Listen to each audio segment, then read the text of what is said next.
കേരളത്തിലെ CPM അതിന്റെ ചരിത്രത്തിലെ ഏറ്റവും വലിയ തകർച്ചയെ നേരിടുകയാണ്. ഈ തെരഞ്ഞെടുപ്പ് കഴിഞ്ഞാൽ ബംഗാളിലെ കമ്മ്യൂണിസ്റ്റ് പാർട്ടിക്ക് സംഭവിച്ചത് കേരളത്തിലെ CPMന് സംഭവിക്കും. കാരണം അധികാരത്തിന്റെ അഹങ്കാരത്തിൽ ചെയ്തു കൂട്ടിയ കാര്യങ്ങളെല്ലാം ഇപ്പോൾ തിരിച്ചടിയാവുകയാണ്. ഞാൻ നേരത്തെ സൂചിപ്പിച്ചപ്പോൾ പലരും എന്നെ പരിഹസിച്ചു. ഉത്തമരായ കമ്മ്യൂണിസ്റ്റുകാരും അവരുടെ കൂടെ നിൽക്കില്ല. നല്ല കമ്മ്യൂണിസ്റ്റുകാരുള്ള സംസ്ഥാനമാണ് കേരളം. നല്ല കമ്മ്യൂണിസ്റ്റ് പ്രവർത്തകരുള്ള സ്ഥലമാണ്, നേതാക്കളുള്ള സ്ഥലമാണ് കേരളം, സംശയമൊന്നുമില്ല കാര്യത്തിൽ. പക്ഷെ അവരെല്ലാം പാർട്ടിയുമായി അകലുകയാണ്. ഇടതുപക്ഷ സഹയാത്രികർ പൂർണ്ണമായി തന്നെ CPMുമായി അകന്നു കഴിഞ്ഞു. പാർട്ടിയിലെ നല്ല ആളുകൾ, നല്ല നേതാക്കൾ, നല്ല മെമ്പർമാർ അവരിൽ നിന്ന് പോവുകയാണ്.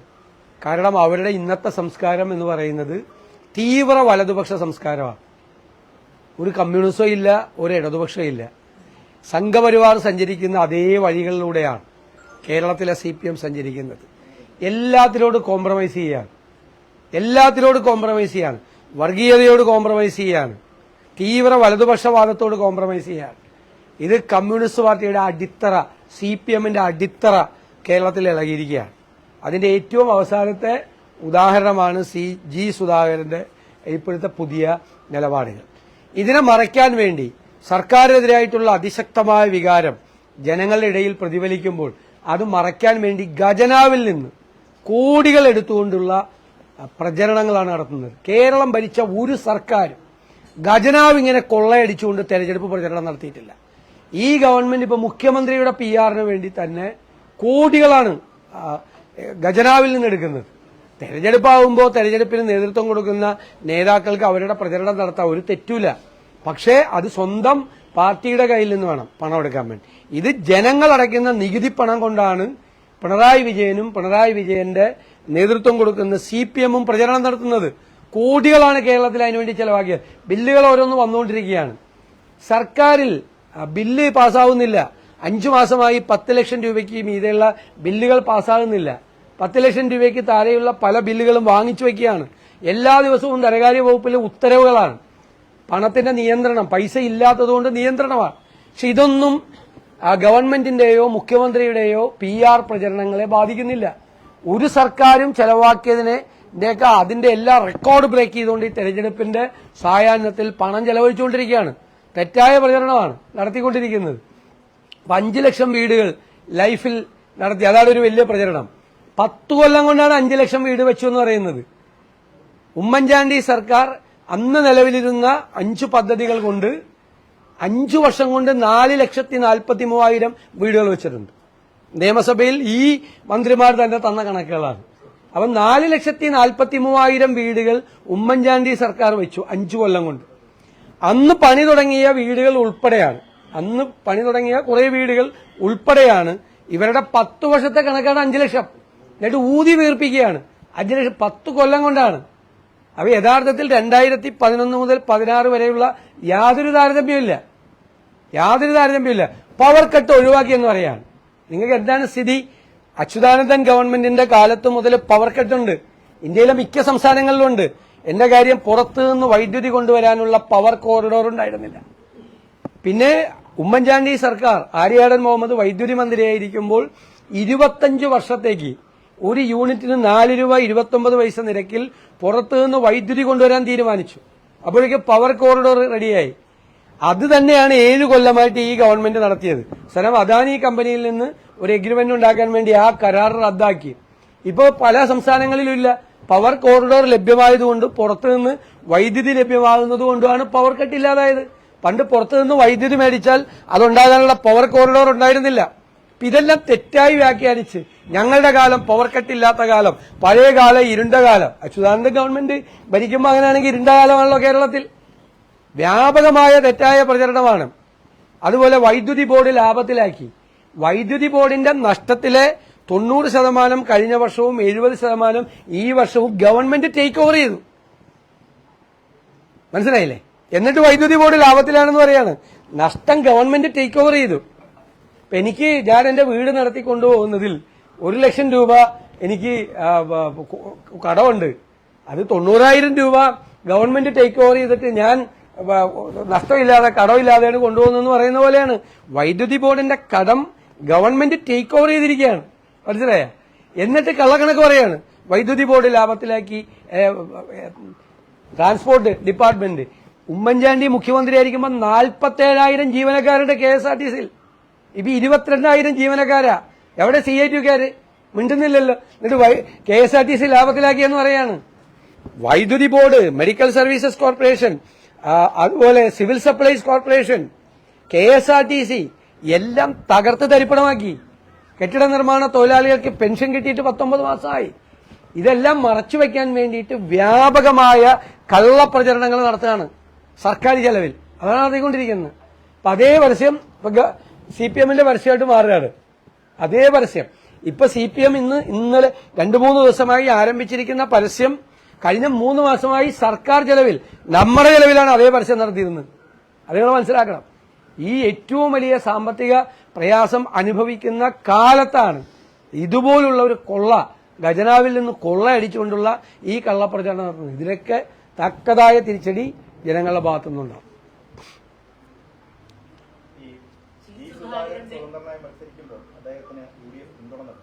അത് ഞങ്ങൾ ആലോചിച്ചിട്ട് വേണം. ഞങ്ങൾ കോൺഗ്രസ് പാർട്ടി ആലോചിക്കണം, UDFിലെ ഘടകകക്ഷികൾ തമ്മിൽ ആലോചിക്കണം. ആലോചിച്ചിട്ട് ഒരു തീരുമാനം എടുത്തിട്ട് പറയും.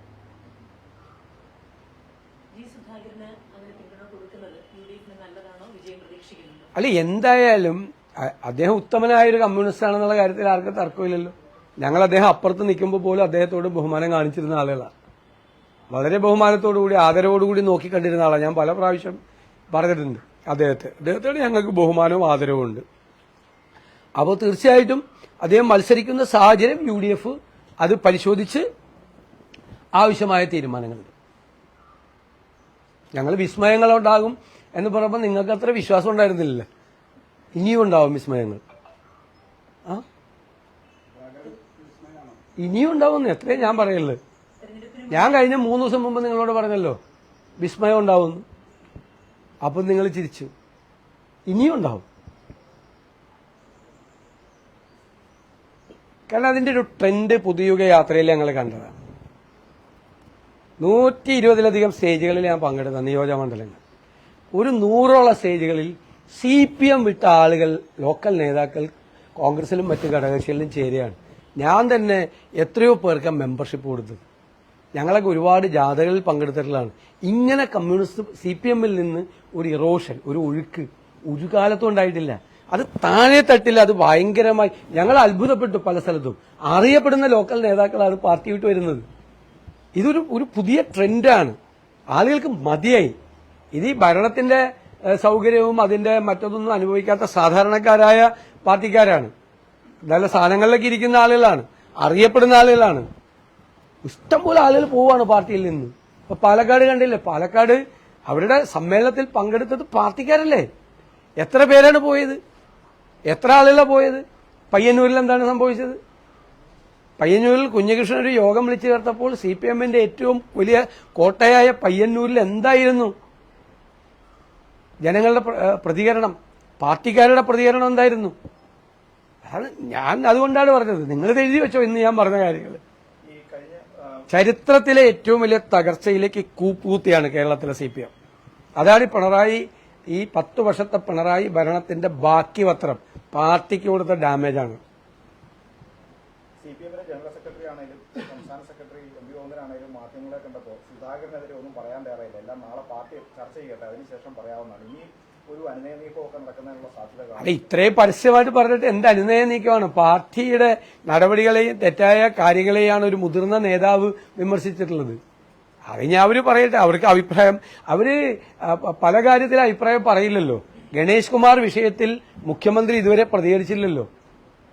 അവളോടൊപ്പമാണോ അവനോടൊപ്പമാണോ മുഖ്യമന്ത്രി? അവളോടൊപ്പം എന്ന് പറയുകയും അവനോടൊപ്പം നിൽക്കുകയും ചെയ്യാൻ യഥാർത്ഥത്തിൽ എന്തൊരു നിലപാടാണ്. ചന്ദ്രനിലേക്ക് പോവുക, തിരിച്ചും വരിക എന്ന് പറഞ്ഞാൽ കപ്പുയർത്തി ആ കപ്പ് ഉടഞ്ഞു പോയോ? മുഖ്യമന്ത്രി ഇനി ആ കപ്പുമായിട്ട് വരരുത്. കേരളത്തിലെ ജനങ്ങളുടെ മുന്നിൽ ആ കപ്പുമായിട്ട് ഇനി വരരുത്. ആ കപ്പുമായിട്ട് വന്നാൽ അദ്ദേഹം അപഹാസ്യനാവും. ഈ ഒരു വിഷയത്തിൽ CPM-ഉം മുഖ്യമന്ത്രി എടുത്ത നിലപാടെന്താണ്? എത്ര ഗൗരവതരമായ ഒരു ആരോപണം വന്നിട്ടെടുത്താൽ നിങ്ങൾ നോക്കിക്കോ. അത് കോൺഗ്രസ് ഒക്കെ വ്യത്യാസം മനസ്സിലായോ നിങ്ങൾക്ക്? ഞങ്ങളും അവരും തമ്മിലുള്ള വ്യത്യാസം മനസ്സിലായില്ല. കേരളത്തിലെ ജനങ്ങൾക്ക് ബോധ്യമാവും. ഒരു വിഷയം വരുമ്പോൾ കേരളത്തിലെ കോൺഗ്രസ് എടുക്കുന്ന നിലപാടും ഈ CPM എടുക്കുന്ന നിലപാടും. പണ്ട് ഇപ്പൊ കുടുംബ പ്രശ്നമാണെന്ന് പറഞ്ഞത്. കുടുംബ പ്രശ്നമാണ് പണ്ടുണ്ടായത്.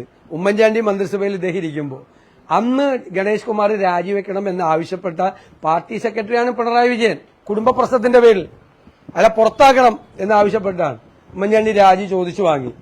ഇപ്പോ ആ മുഖ്യമന്ത്രി പിണറായി വിജയന്റെ മന്ത്രിസഭയിൽ അതേ കുടുംബ പ്രശ്നം എന്ന് പറയാണ്. എന്തൊരു ഇരട്ടത്താപ്പാണ്! എന്ത് പറയണേന്റെ മനസ്സിലായില്ലേ? എന്താ പറയാൻ മടിക്കാത്തത്?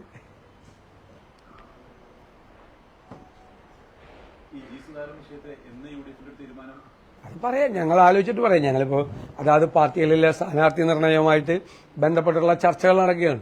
ഇതിനിടയിൽ ഞങ്ങൾ ഇൻഫോർമലായിട്ട് ഞങ്ങൾ എല്ലാവരും തമ്മിൽ ബന്ധപ്പെട്ട് അതുമായിട്ട് ബന്ധപ്പെട്ട് ഒരു തീരുമാനമെടുക്കും. ഇത്രയും കാര്യങ്ങൾ പറഞ്ഞിട്ടും ജി സുധാകരൻ സംസാരിച്ചിട്ടും രാഷ്ട്രീയമായിട്ട് CPM-നെതിരെ അദ്ദേഹം ഒരു പ്രതികരണം നടത്താൻ തയ്യാറായില്ല. അതുപോലെ അദ്ദേഹം പറഞ്ഞൊരു കാര്യം, പിണറായി വീണ്ടും മുഖ്യമന്ത്രി ആകണമെന്ന് അദ്ദേഹം പറയുകയും ചെയ്തു. അപ്പൊ അങ്ങനെയുള്ള ഒരു അങ്ങനെയല്ലല്ലോ അദ്ദേഹം പറഞ്ഞത്. പിണറായി മുഖ്യമന്ത്രിയാണെന്ന് എനിക്കെതിരല്ല. പുള്ളിയുടെ പ്രശ്നം എന്താണ്? പുള്ളിയുടെ CPM-നെ ബാധിച്ചിരിക്കുന്ന മൂല്യ തകർച്ചയാണ്. CPM നേതാക്കളെ കുറിച്ചാണ് അദ്ദേഹം പറഞ്ഞത്. CPM നേതാക്കളെ കുറിച്ചാണ് അദ്ദേഹം പറഞ്ഞത്. എത്ര വലിയ നിലവാര തകർച്ചയും പാർട്ടിയുടെ പ്രഖ്യാപിത നയങ്ങളിൽ നിന്ന് പോയിരിക്കുന്നതിനെ കുറിച്ചാണ് അദ്ദേഹം പറഞ്ഞത്. അദ്ദേഹം മത്സരിക്കുന്ന അദ്ദേഹത്തിന്റെ വ്യക്തിപരമായ തീരുമാനം. ഞങ്ങൾ തമ്മിൽ ഭയങ്കര ഗൂഢാലോചന നടത്തിയിട്ടൊന്നുള്ള തീരുമാനമല്ലല്ലോ അത്. അദ്ദേഹത്തിന്റെ ഒരു തീരുമാനമാണ്. ആ തീരുമാനത്തിൽ ഞങ്ങൾ എന്താണ് ചെയ്യേണ്ടതെന്നുള്ളത് ഞങ്ങളുടെ പ്രതികരണം പറഞ്ഞു. ഞങ്ങൾ എന്താണ് ചെയ്യേണ്ടതെന്ന് ഞങ്ങൾ ആലോചിച്ച് തീരുമാനമെടുത്ത് പറയാം. നമുക്ക് ഒറ്റയ്ക്ക് അല്ല, ഞാൻ ഒറ്റയ്ക്ക് എടുക്കേണ്ട തീരുമാനമല്ലല്ലോ. പാർട്ടിയിൽ തീരുമാനം എടുക്കണം, ഞങ്ങൾ മുന്നണിയിലും നമ്മൾ തീരുമാനം എടുക്കണം.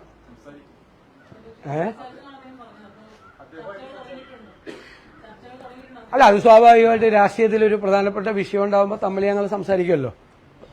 നാച്ചുറൽ അല്ലേ? തീർച്ചയായിട്ടും ഞങ്ങൾ കോൺഗ്രസിന്റെ നേതാക്കന്മാർ തമ്മിൽ എല്ലാ വിഷയങ്ങളും ഞങ്ങൾ എല്ലാ ദിവസവും സംസാരിക്കും. എല്ലാ ദിവസവും ഓരോ വിഷയം ഉണ്ടാകുന്നുണ്ടല്ലോ. എല്ലാ ദിവസവും ഓരോ കാര്യങ്ങൾ സംഭാവന ചെയ്യുന്നുണ്ടല്ലോ. എല്ലാ ദിവസവും രാവിലെ ഓരോ സംഭാവന. അപ്പം ഞങ്ങൾ രാവിലെ പാർട്ടി നേതാക്കൾ തമ്മിൽ ആലോചിക്കും. ഞങ്ങൾ അത് കഴിഞ്ഞു കഴിഞ്ഞാൽ UDF നേതാക്കൾ തമ്മിൽ എല്ലാ ദിവസവും ഞങ്ങൾ ചർച്ച നടത്തും. ഇന്നും ചർച്ച നടത്തും. ഈ വിഷയത്തെക്കുറിച്ച് ഞങ്ങൾ സംസാരിക്കും. ഞങ്ങളെപ്പോഴും ഓൺലൈനാണ്. അത് അന്തിമഘട്ടത്തിലാണ്. എപ്പോൾ വേണമെങ്കിലും ഇതൊക്കെ ഇലക്ഷൻ നീണ്ടു പോകുന്ന അനിശ്ചിതത്വം വന്നുകൊണ്ട് നീട്ടിക്കൊണ്ടുപോയതാണ്. പിന്നെ യാത്രയായിരുന്നു. യാത്ര കഴിഞ്ഞ് കോൺഗ്രസ് സ്ഥാനാർത്ഥി നിർണായക ചർച്ചകൾക്കായി എനിക്കും മറ്റു നേതാക്കൾക്ക് ഡൽഹിയിലേക്കും പോകേണ്ടി വന്നു. ഇപ്പോൾ ഫോണിൽ തീരാവുന്ന കാര്യങ്ങളിൽ ലീഗായിട്ടുള്ളത് ഓൾമോസ്റ്റ് തീർന്നു കഴിഞ്ഞു. അതിനത് പ്രഖ്യാപിക്കേണ്ട ആവശ്യം മാത്രമേ ഉള്ളൂ. അല്ല, അത് പ്രഖ്യാപിക്കുമ്പോഴല്ലേ നമുക്ക് പറയാൻ പറ്റും. അല്ല, ഇപ്പം ഇപ്പം തന്നെ 30 പേരെ ചെയ്ത് അടുത്ത ഡോക്കറ്റ് 20 പേരുടെ റെഡിയാണ്. മറ്റത് ഞങ്ങൾ നാളെ ചെന്ന് കഴിഞ്ഞാൽ ബാക്കിയുള്ള നാളെയും മറ്റന്നാളും ഒക്കെ ആയിട്ട് ബാക്കി 30 പേരും കൂടി. പിന്നെ ഇലക്ഷൻ എന്നാണ് ഇലക്ഷൻ പ്രഖ്യാപിച്ചാൽ ഞാൻ പറഞ്ഞിട്ടുണ്ടല്ലോ 24 മണിക്കൂറകം ഞങ്ങൾക്ക് സ്ഥാനാർത്ഥികളെ പ്രഖ്യാപിക്കാൻ പറ്റും.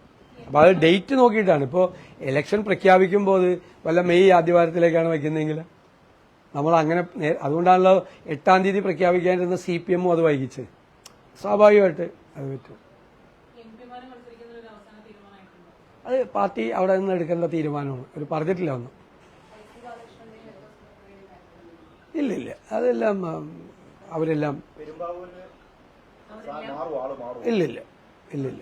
ഇല്ലില്ല അതിനെക്കുറിച്ചൊന്നും അങ്ങനെ മാറുന്നതിനെ കുറിച്ചൊന്നും ചർച്ച ചെയ്തിട്ടില്ല.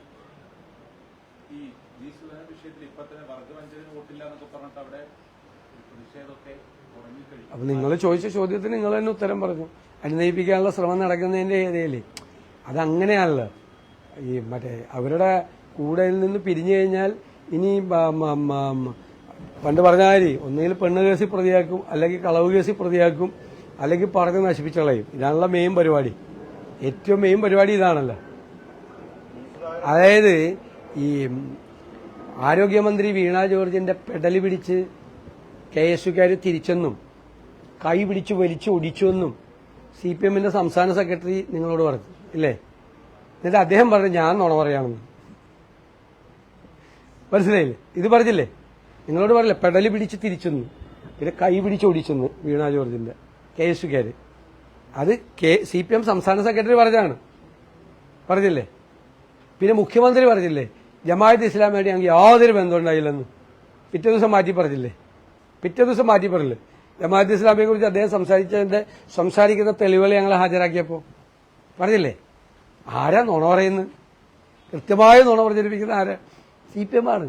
ഇപ്പൊ പറഞ്ഞ രീതി നുണയല്ലേ? ഇപ്പൊ നടക്കുന്ന എല്ലാ പ്രചരണങ്ങളും നുണയാണ്, പച്ചക്കള്ളങ്ങളാണ് പ്രചരിപ്പിക്കുന്നത്, മുഴുവൻ പ്രചരണങ്ങളും. അത് നമ്മുടെ ചെലവിലാണെന്നുള്ളതിന്റെ വിരോധം മാത്രമേ നമുക്കുള്ളൂ.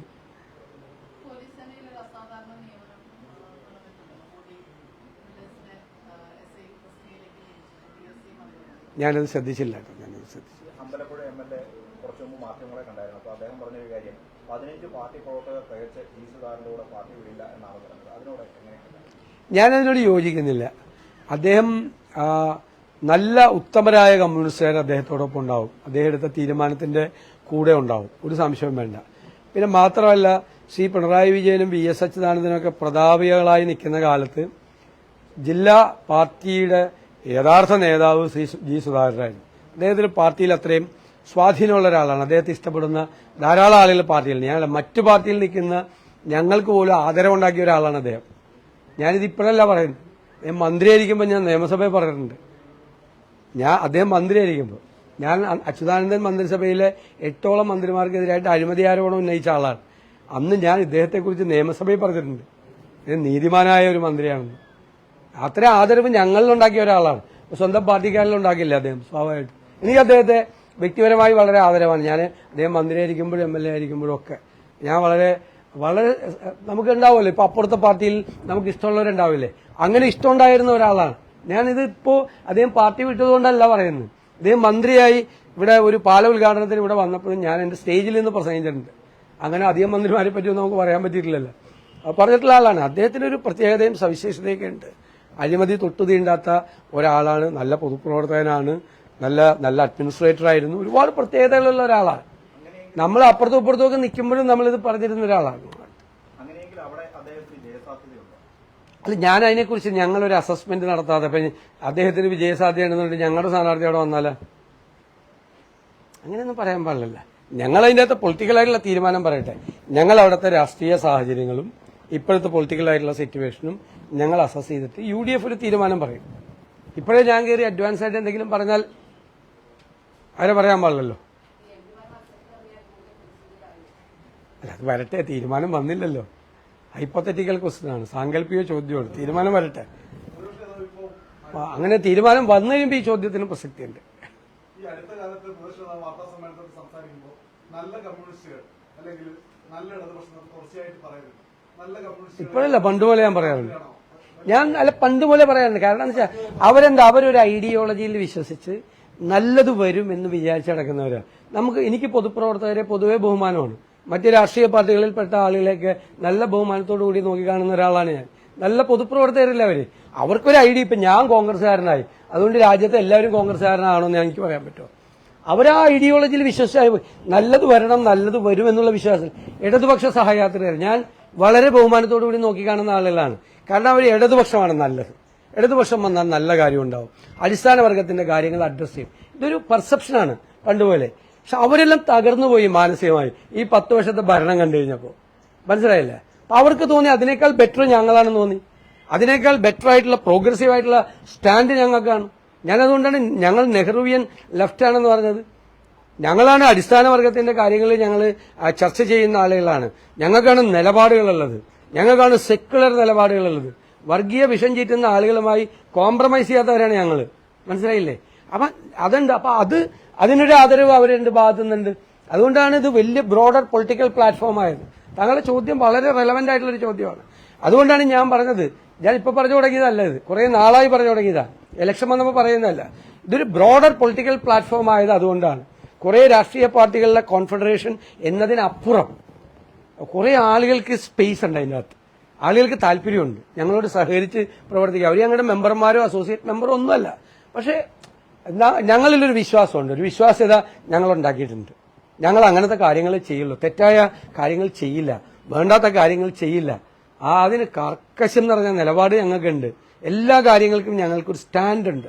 ആ സ്റ്റാൻഡ് ഞങ്ങൾ ആവശ്യമില്ലാതെ വെള്ളം ചേർക്കില്ല, വോട്ട് കിട്ടാൻ വേണ്ടി കോംപ്രമൈസ് ചെയ്യില്ല എന്നൊരു ഫീലിംഗ് ഉണ്ട്. ആ ഫീലിംഗ് ആണ് UDF ഇപ്പോഴത്തെ UDF ആക്കിയത്. അതാണ് ഞങ്ങൾ എപ്പോഴും 100 സീറ്റിലധികം UDF ജയിക്കും എന്നുള്ള ഞങ്ങളുടെ ഒരു ഇലക്ഷൻ അസസ്മെന്റ് ഈ താങ്കൾ ചോദിച്ച ചോദ്യത്തിനെ അടിസ്ഥാനമാക്കിക്കൊണ്ടാണ്.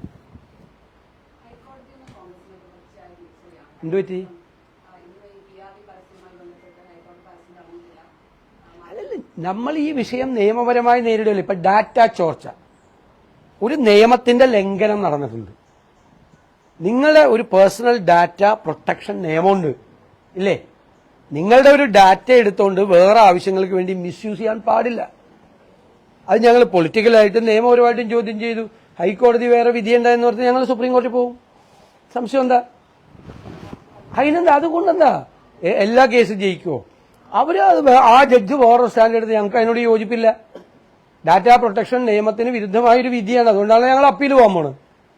ഞങ്ങൾ അപ്പീൽ എല്ലാം അങ്ങനെയല്ലേ, കോടതി അങ്ങനെയല്ലേ? എല്ലാ കോടതി വിധികളും കറക്റ്റാണോ? എല്ലാ കോടതി വിധികളും കറക്റ്റ് ആണെങ്കിൽ പിന്നെ അപ്പീൽ വേണ്ടല്ലോ. അതല്ല, അപ്പീൽ പ്രൊവിഷൻ വേണ്ടല്ലോ. അപ്പീൽ പ്രൊവിഷൻ എന്തിനാ? കാരണം there may be errors in the judgment, there may be errors in concluding the legal taking a legal position. errors ഉണ്ടാവും. ആ errors ഉണ്ടാകുന്ന കറക്റ്റ് ചെയ്യാനാണ് അപ്പീൽ പോണത്. മനസ്സിലായ? ആദ്യത്തെ വിധിയിൽ ഞങ്ങൾക്ക് ഹൈക്കോടതിയിൽ നിന്ന് അനുകൂലമല്ലേ കിട്ടിയത്? ഞങ്ങൾക്ക് അനുകൂലമായ വിധിയല്ലേ കിട്ടിയത്? ഫസ്റ്റ് ഞങ്ങൾക്ക് അനുകൂലമായ വിധിയാണ് കിട്ടിയത് ഫസ്റ്റ് കേസിലെ, ഇല്ലേ? ചീഫ് ജസ്റ്റിസിന്റെ കോർട്ടിൽ, ഡിവിഷൻ ബെഞ്ചിന്റെ കോർട്ടിൽ ഞങ്ങൾക്ക് അനുകൂലമായ വിധിയല്ല ആദ്യത്തെ കേസ് കിട്ടിയത്.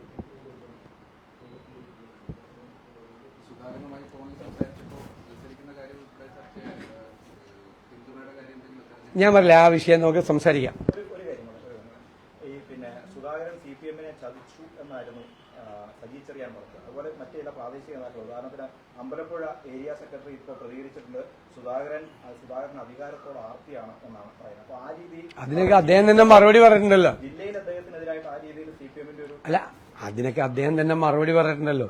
അധികാരത്തോട് ആർത്തിയാണ് എന്ന് പറഞ്ഞതിന് ബാക്കിയെല്ലാ സന്യാസിമാരാണല്ലോ രാഷ്ട്രീയത്തിലുള്ളവരൊക്കെ, അദ്ദേഹം പറഞ്ഞിട്ടുണ്ടല്ലോ.